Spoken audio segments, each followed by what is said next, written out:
Preferisco morire in piedi che vivere in ginocchio. Nel nome di Allah, il clemente, il misericordioso. Gloria ad Allah. Allah è grande, ogni lode sia resa ad Allah. Oh Allah, a te la gloria perché sei bastato tu al tuo profeta contro chi lo ha deriso.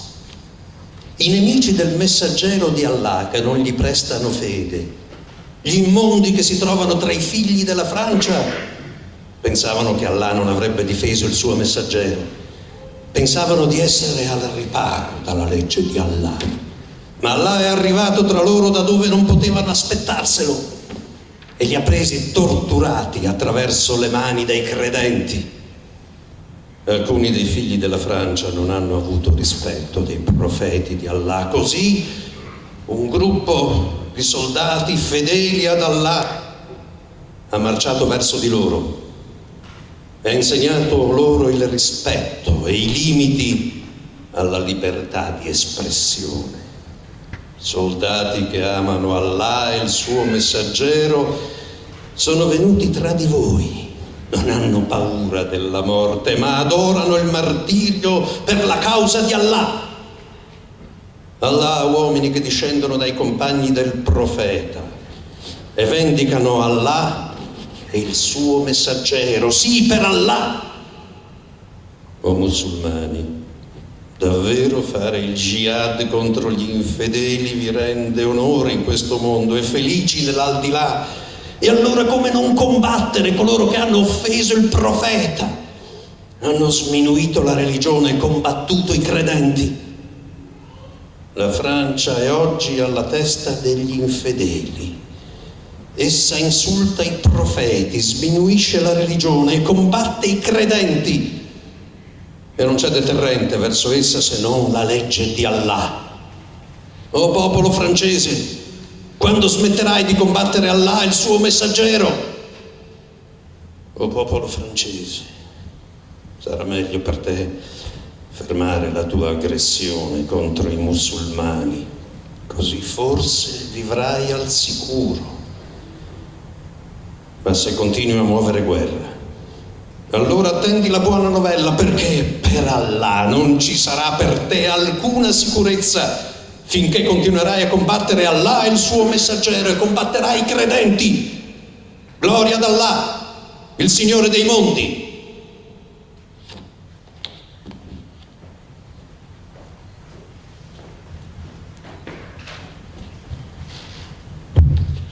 Ci siete riusciti alla fine, bravi.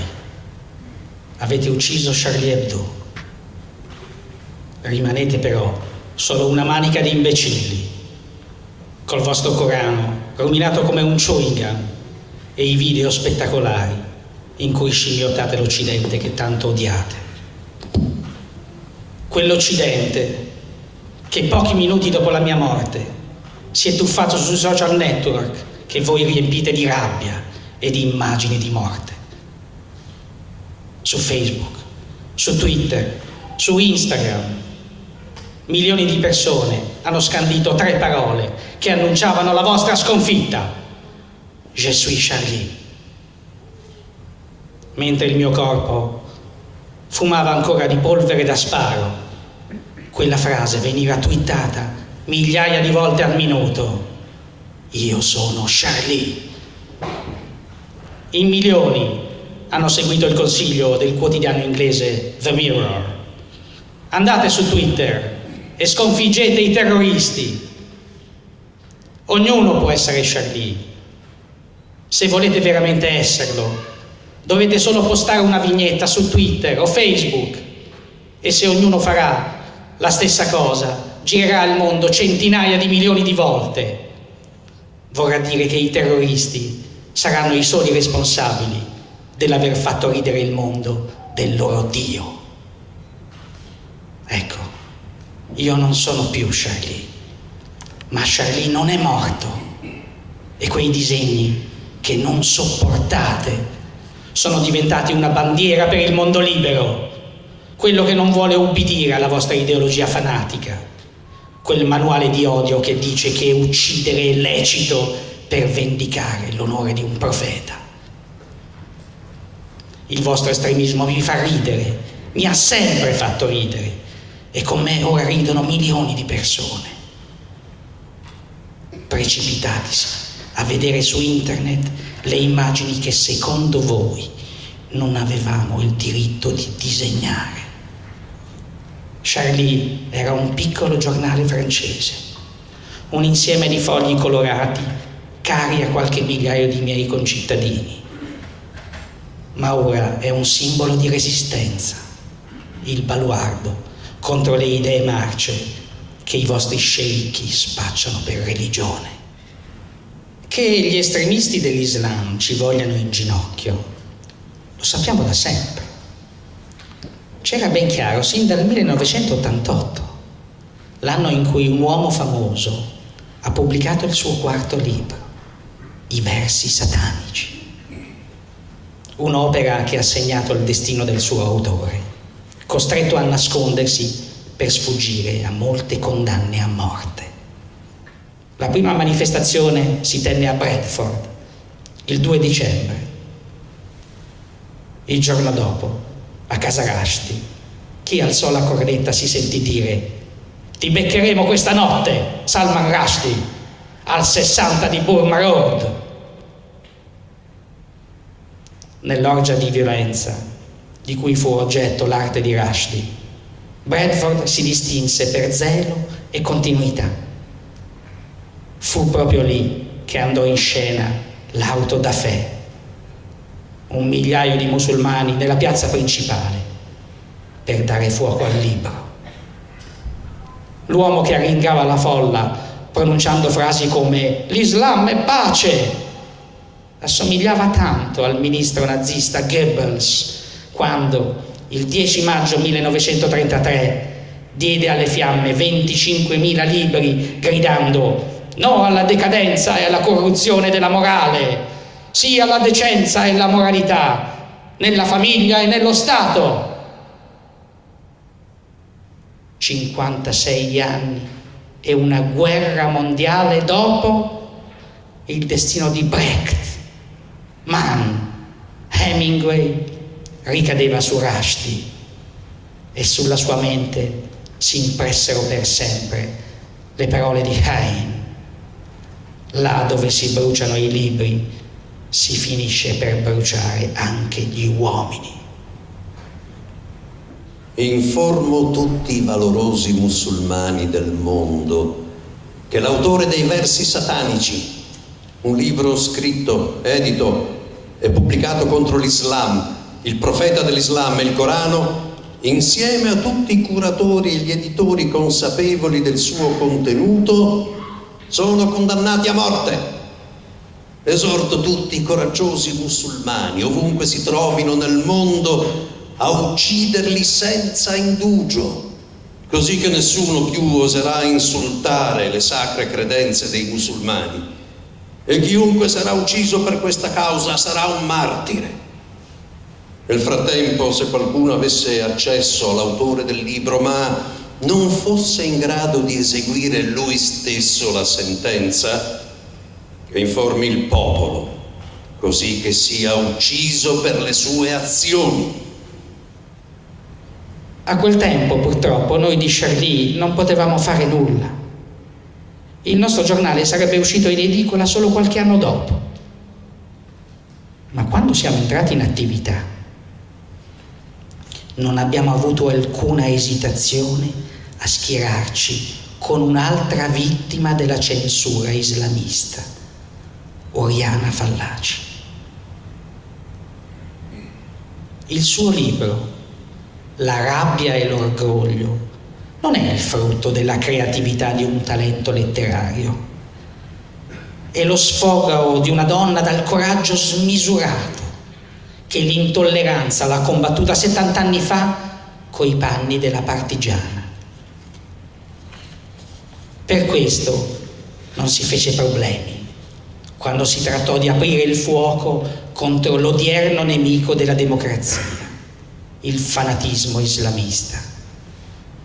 Le 12 vignette danesi di Maometto sono uscite il 30 settembre 2005 sulle pagine culturali di un quotidiano, il Jyllands-Posten. La sede avrebbe dovuto impedire ogni tipo di polemica. Da quando in qua un libero paese europeo dovrebbe astenersi dal riflettere sulle tendenze dell'Islam contemporaneo? Fu questa però la pretesa e contiene il succo della vicenda. Il problema dell'Islam è il desiderio di alcuni suoi fedeli di vietare il pensiero dei non credenti.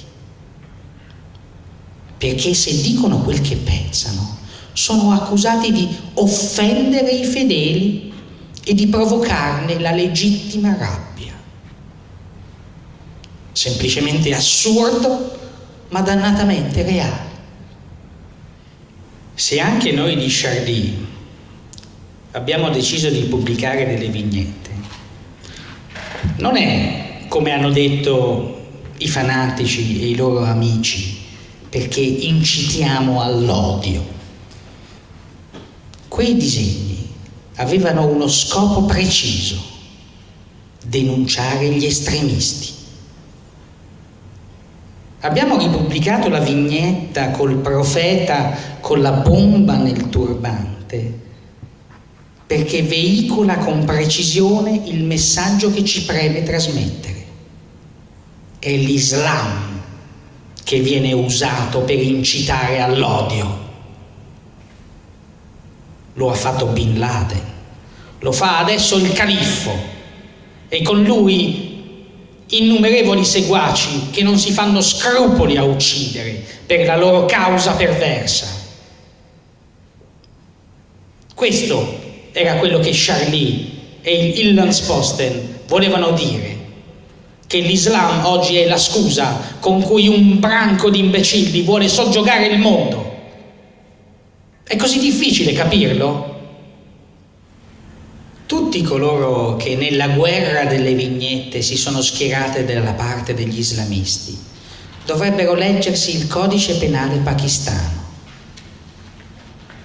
Le leggi sulla blasfemia del 1986 prevedono il carcere a vita o la morte per chi, a parole, per iscritto o con rappresentazioni visibili, accusa Maometto, fa allusioni o insinuazioni nei suoi confronti o denigra il suo nome.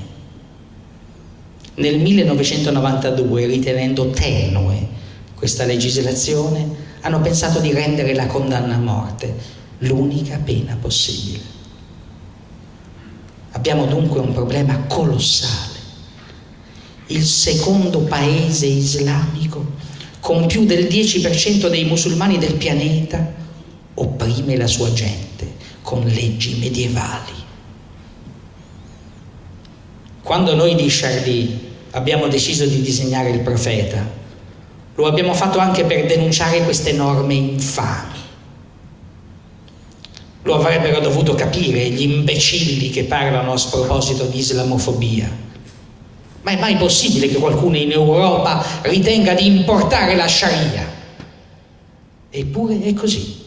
E a noi ogni volta toccava ricominciare da capo. Lo abbiamo dovuto disegnare altre volte il profeta. Lo abbiamo fatto quando occorreva denunciare la deriva delle primavere arabe.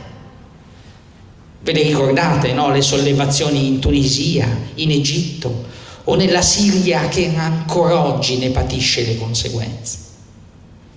Bene, poiché nell'autunno del 2011 il popolo tunisino ritenne di votare in massa il partito islamista e negli stessi giorni la Libia annunciava che la legge coranica sarebbe stata la base delle leggi del paese, noi abbiamo preparato un numero speciale, un numero che avrebbe avuto niente meno che Maometto come direttore. E poiché il profeta ha accettato volentieri l'incarico, lo abbiamo piazzato in copertina.